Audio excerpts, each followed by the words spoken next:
জাতীয় সংসদের সদস্য হিসেবে আপনাদের শপথ পাঠ পরিচালনা করবেন।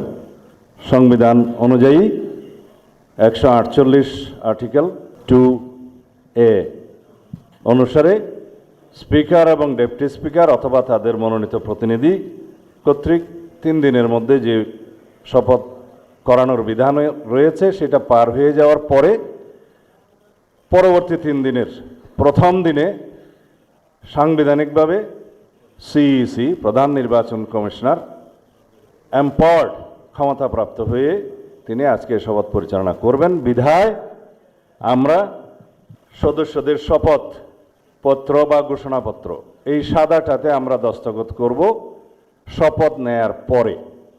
এখানে আপনাদেরকে বলা হয়েছে আমি ... জায়গায় নিজের নাম লিখবেন এবং এখানে সংসদ সদস্যদের আসন, জাতীয় নাম্বার এবং জেলার নাম্বার। সাপোজ আমার নাম্বার হচ্ছে 294 কক্সবাজার 1, সেটা লিখতে হবে। এখানে নিচে আছে নির্বাচনী এলাকার নম্বর, স্বাক্ষর এই জায়গায়। এর বাইরে আরেকটি এই স্কাই, এটা সবুজ না নীল কালার যে ফর্মটা আছে, এটা সংবিধান সংস্কার পরিষদ সদস্যদের শপথ ফর্ম। আমরা কেউ সংবিধান সংস্কার পরিষদের সদস্য হিসেবে নির্বাচিত হইনি এবং সংবিধানে এটা এখনো ধারণ করা হয়নি।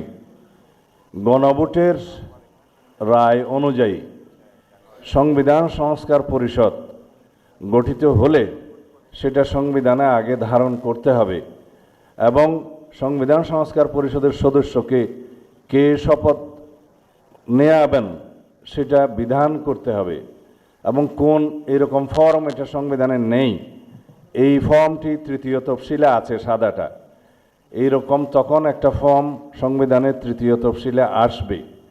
সেগুলো সাংবিধানিকভাবে জাতীয় সংসদে গৃহীত হওয়ার পরে তখন জাতীয় সংবিধান সংস্কার পরিষদের সদস্যদের শপথ নেয়ার বিধান করা যাবে। বিধায় আমরা এখন সাংবিধানিকভাবে এই পর্যন্ত আমরা এসেছি, আমরা সংবিধান মেনে এই পর্যন্ত চলছি এবং আশা করি সামনের দিনেও চলব।